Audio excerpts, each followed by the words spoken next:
Bonjour à tous, bienvenue à nouveau sur la chaîne. Alors que cette année touche à sa fin, j'ai une annonce vraiment enthousiasmante à vous faire.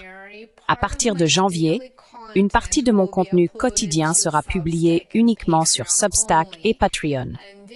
Je suis très impatient de commencer à travailler sur de nouvelles interviews. Il y aura davantage de contenu écrit là-bas, ainsi que de nouvelles façons pour mes abonnés, vous, de participer à un chat réservé aux abonnés, de discuter de divers sujets, d'échanger des informations et de partager vos points de vue. Ce sera une excellente manière de se connecter avec des personnes partageant les mêmes idées. Je pense que ce sera très amusant et je suis sûre que cela vous plaira beaucoup. Je mettrai les liens vers mon Substack et mon Patreon dans la description sous cette vidéo.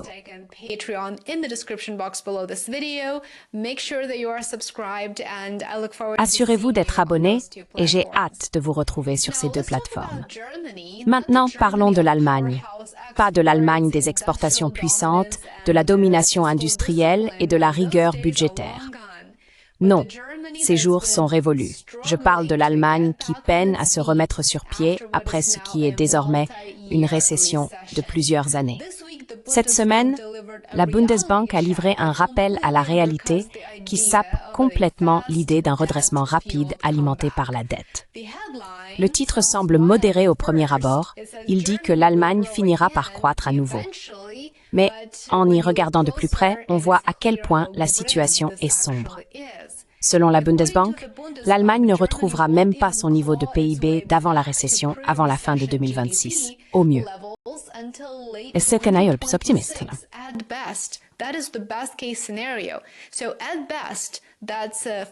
Au mieux, cela représente 4 années de perte d'élan pour la plus grande économie d'Europe. Et cela, malgré une frénésie d'emprunts massive. Vraiment massive. Berlin a annoncé près d'1 billion avec un T, 1 billion d'euros de nouvelles dépenses financées par la dette, principalement axées sur la défense.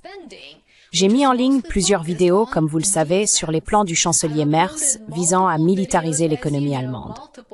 C'est une source de préoccupation considérable. Les responsables politiques espèrent bien sûr que cela sera le coup de pouce qui sortira enfin l'économie de l'ornière dans laquelle elle est coincée depuis que l'Allemagne a refusé d'importer de l'énergie russe. Les investisseurs espèrent la même chose, tout comme une grande partie de l'Europe. Mais même la Bundesbank n'y croit plus. Cela n'arrivera tout simplement pas, dit-elle. La Bundesbank vient de ramener sa prévision de croissance pour 2026, 0,6%.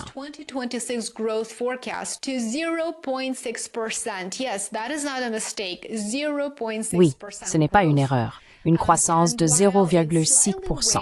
Et bien qu'elle ait légèrement relevé ses prévisions pour 2026 à 1,3%, elle a immédiatement ajouté que les risques restaient clairement orientés à la baisse pour la suite. En d'autres termes, même cette faible reprise pourrait ne pas se produire. Cela peut-il être pire? Peu probable. Ce qui rend la situation encore plus triste, c'est que la croissance affichée, si l'on peut parler de croissance, 0,6%, est embellie par une simple particularité technique. L'année prochaine comptera simplement plus de jours ouvrés, ce qui gonfle mécaniquement le PIB. Et si l'on retire cet effet et que l'on observe la dynamique réelle, elle est encore plus faible. Le gouvernement affirme que la croissance atteindra 1,3%, la Bundesbank parle plutôt de 0,9%, et c'est déjà optimiste. Pendant ce temps, les finances publiques de l'Allemagne se détériorent à grande vitesse.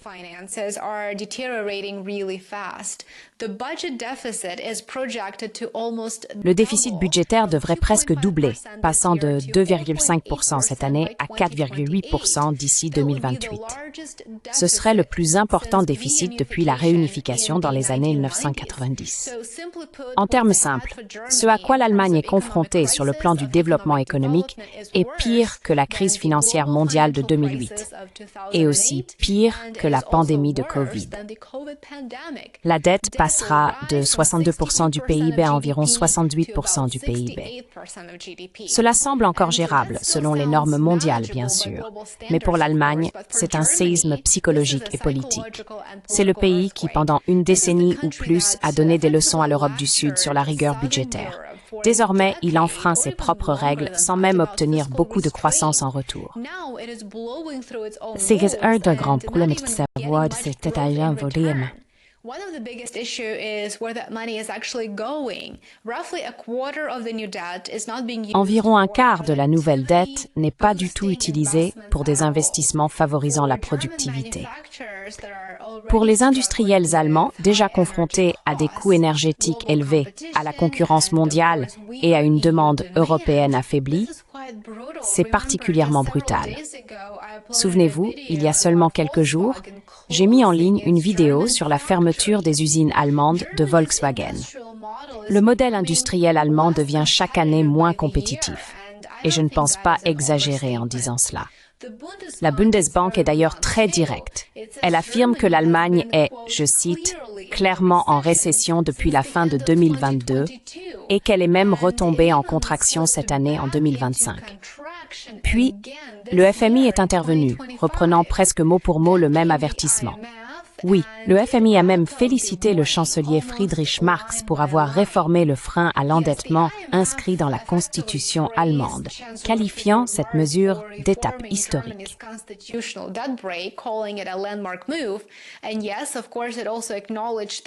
Et oui, bien sûr, il a également été reconnu qu'une augmentation des dépenses publiques donnerait un coup de pouce à court terme à partir de 2026, espérons-le. Mais le message principal était très clair. C'était sans équivoque. Cela ne résoudra pas les problèmes de l'Allemagne à long terme. Ce n'est pas une solution. Cela ne va pas s'attaquer aux problèmes structurels dont je parle sans cesse dans mes vidéos. Après 4 années de stagnation, le FMI affirme que l'Allemagne a besoin de réformes structurelles, pas seulement de mesures de relance. Cela peut se faire en stimulant la productivité et en modernisant une économie encore largement centrée sur des secteurs manufacturiers à faible croissance, confrontés à une forte concurrence mondiale, notamment de la Chine.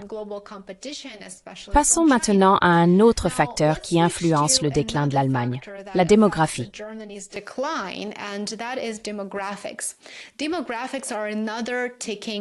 La démographie est une autre bombe à retardement. La population allemande en âge de travailler devrait diminuer plus rapidement que celle de tout autre pays du G7. On parle de moins de travailleurs, d'une faible croissance de la productivité et de coûts sociaux en hausse. Ce n'est pas la recette d'une reprise solide. Comme vous le savez, c'est la recette d'un désastre total et absolu. Le FMI a également émis un avertissement discret mais assez clair. Il a en substance déclaré « Ne gaspillez pas l'argent emprunté. Ne le transformez pas en avantage politique ou en aide qui ne renforce pas la capacité à long terme. Utilisez-le réellement pour accroître le potentiel productif, sinon la dette pèsera plus tard sur l'économie. Elle finira par vous tirer vers le bas. Et c'est là la contradiction fondamentale à laquelle l'Allemagne est aujourd'hui confrontée.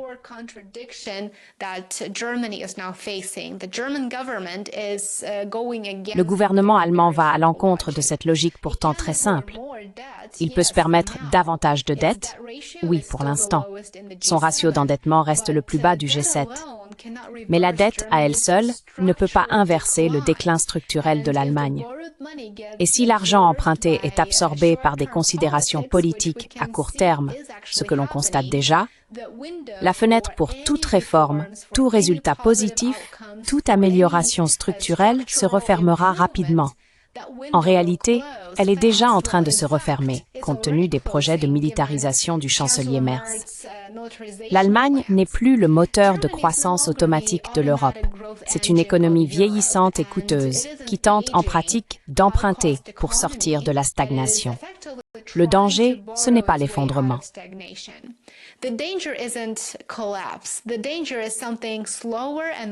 Le danger est quelque chose de plus lent et de bien plus douloureux.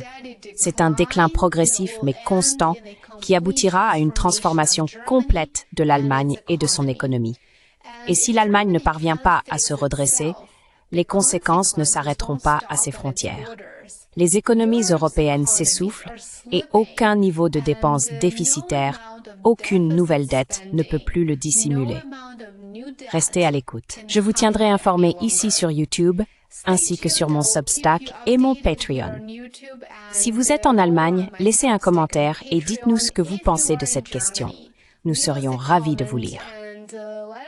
Merci beaucoup d'avoir regardé. J'apprécie sincèrement votre présence. Soutenez mon travail si ce n'est pas déjà fait et on se retrouve très bientôt ici. Prenez soin de vous. And I will see you back here soon. Take care.